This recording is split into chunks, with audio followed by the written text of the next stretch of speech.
So are you a student? I'm not a student. No. I was visiting a friend from grad school though. Ah, Yeah. I'm in town for a memorial service, but my friend I met when I was in grad school in New Haven, so she let me stay with her for a night, and then I'm heading into Cambridge today.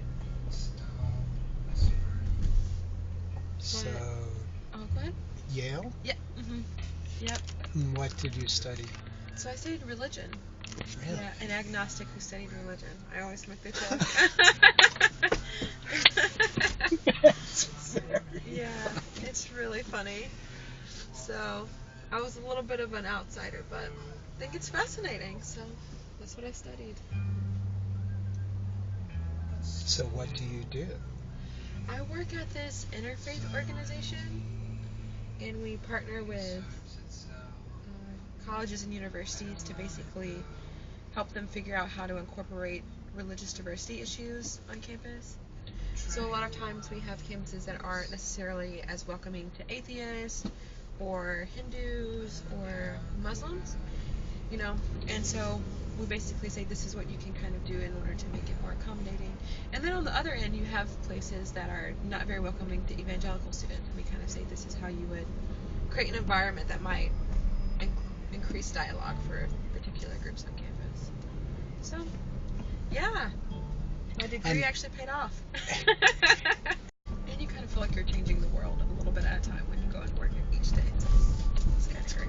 Yeah, it's really cool. So you went to Yale, and Yeah. what did you study? So I have my Master's of Divinity, and that means that I took a lot of classes on Christianity, Christian history, and also took a lot of classes on pastoral care. So mainly a lot of things to become a pastor as an agnostic. And so I didn't have the largest requirement of actually being a Christian. But so now I do interfaith work at Interfaith Youth Corps and working with my other job as a musician. I have an EP coming out in January where I kind of hit on themes of discovering and really being honest with yourself. And a lot of that comes from leaving a religious tradition and kind of figuring out what it means to be agnostic and black and southern and all of these kind of categories that interact. At Interfaith Youth Corps, Brendan Randall passed away a few weeks ago. He was this really great guy who worked for the Pluralism Project at Harvard. And so he was just always thinking about the ways in which you can have these different religious groups come and work together, and his work was just really important. So you have all these people who have flown from different parts of the country to kind of go to this memorial service. People I work with, the various campuses I work with, when they found out, they were kind of just really upset about it. And I think it is a testament to just how great of an individual he was, So where did he grow up? He grew up in Minnesota. Yeah.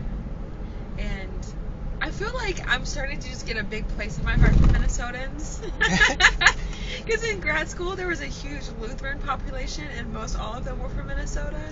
And then I moved to Chicago and I work with some Minnesotans. So I'm like, what is it about Minnesota that just creates this like huge group of friendly, caring individuals? I don't get it. I just don't get it.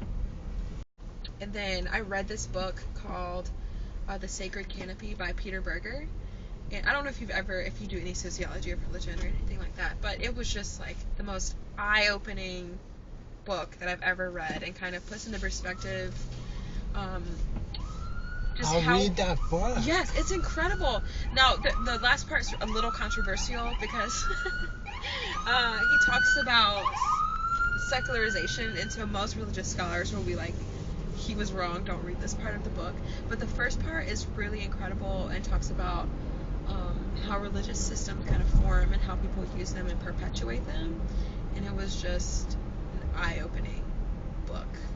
So, yeah, that book just kind of changed my life, and then I think started me on the path of being this I was a questioner before. I think when you study something like religion, you're a big questioner.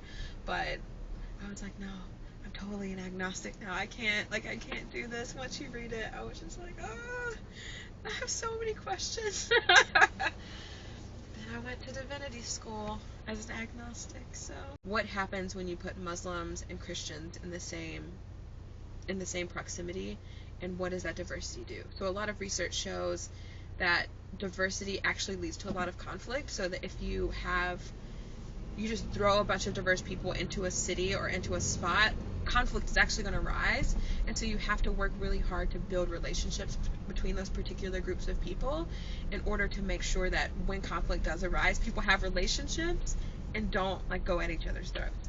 So that is like one way of thinking about interfaith studies. What happens when you get these particular groups together, and how can we learn from history, basically? So that's one facet of what we do. The other facet is kind of student leadership and student development.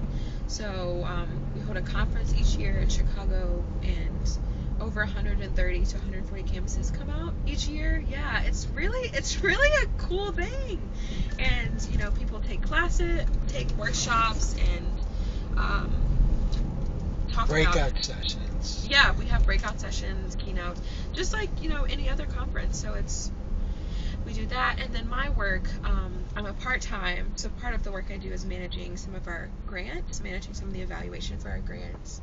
And then I do some consulting, and then I also manage our founder and president's speaking engagements and programs on campuses. So I do a little bit of everything. So what's his name? Ibu Patel. Yeah. He's a pretty cool dude. You should look him up. He's a cool dude, and he's just like one of the greatest guys. So it's an honor to work for him. So on our website, you can actually find him. America is perhaps the most religiously diverse nation in human history, and undoubtedly the most religious. How are people with different, divergent views on matters of ultimate concern going to build a country together? So much of what we're about at Interfaith Youth Corps is equipping young people to be interfaith bridge builders. But bridges don't fall from the sky or rise from the ground. People have to build those bridges.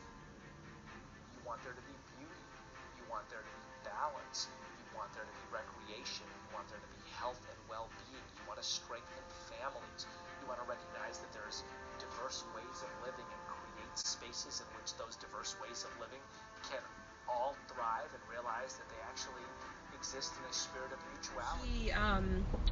He has 3 books, and so a lot of his keynotes focus on themes from those particular books. So usually I will get Eva will get an invitation from a campus, and he will go give a keynote, and then I will design programming around his keynote. So I will say, like, do we want to meet with students about this, or faculty, or administrators while you're on campus? In his books, he has 3 of them: Acts of Faith, Sacred Ground, and Interfaith Leadership, and they all kind of touch on different facets of religious diversity. Yeah, so there's a lot there. You should, if you're interested in reading a book, though, you should read Acts of Faith. It's really good, and it's more of a narrative, and it's kind of about him as a Muslim. He was focusing on a lot of social issues regarding to race and gender, and his dad said to him, how do you expect to change the world or make a difference if you're not focusing on religion? So many conflicts come from religion and religious groups, and you're not focusing on this huge part of what makes up people's lives. And so that's kind of what started his journey and made him start this organization. And I think the big thought came to him when he basically said, you have all of these groups that exist in various different religious traditions who are able to tap into the youth, to tap into really young people, and make them do really terrible things in the name of religion. Why can't we tap into those particular groups and show them how to get along with each other? And so that's essentially why he created the organization that I work for. So yeah, it's just, he's a really inspirational guy. And how old is he? He's 40. He's 40, yeah. So to also have, he started when he was 26 or 27 trying to build this place.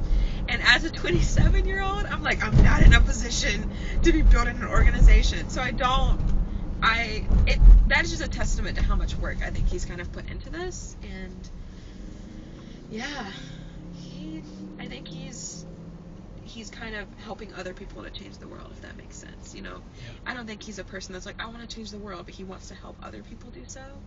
And I just find that to be really admirable. Yeah, but Acts of Faith is the one I always tell people to read if you're kind of trying to get to know who he is and some of his work. Sure. Talk about your music. Oh yeah. So I'm a singer-songwriter, and a lot of my music is, I would say, pretty cathartic.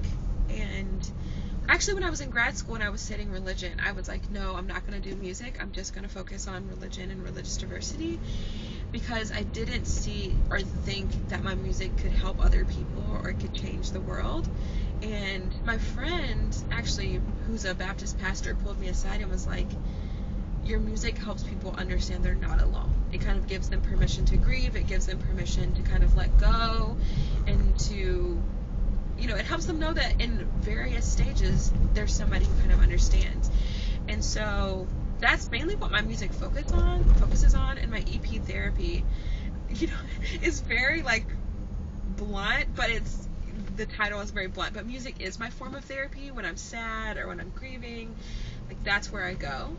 And so I would say my music is a little folky, a little bluesy, but ultimately, whenever I'm in a room of people, they're either like soothed to the point of where they want to go to sleep, or they're crying. And I just feel like that's a really good place to be. You're either crying or you want to go to sleep. That's great. That's awesome. Right? Yeah.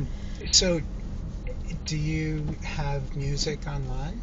I do. Yeah. So I have a SoundCloud and a website, which is on my business card. But a lot of my new music I'm actually recording now. So when that's out, all of my old music will be taken down, and then my new music will be put up.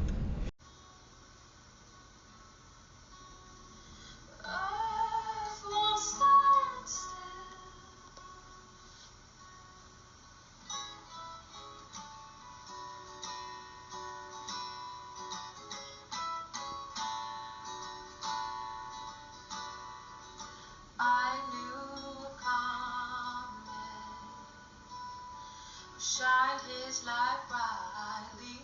Oh yeah, so my EP is coming out in January, and besides that, I'm performing. Since I live in Chicago, I'm just kind of performing all over Chicago and doing videos. And soon, you know, when some of my videos come out, then I will start doing promotion and that kind of stuff. But that's one of the biggest things about having two jobs. I don't say I have a day job and that music is something I do on the side, and I think of both of my jobs, the one I have with Interfaith and the one I have in my music, they're both full-time jobs, and I put a lot of effort into both of them. So that means that my music sometimes gets a little delayed because it takes me a little long to write. So when do you sleep?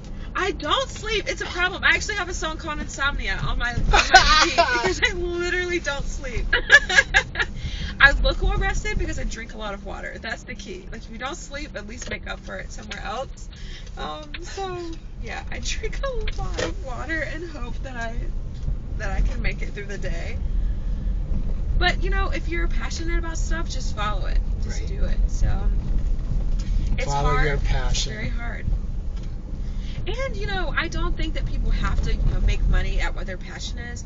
It just so happens that I'm lucky enough that I get to work on the two things that I'm most passionate about, and I'm trying to find a way to kind of bridge them. So I'm a lucky duck. I understand that.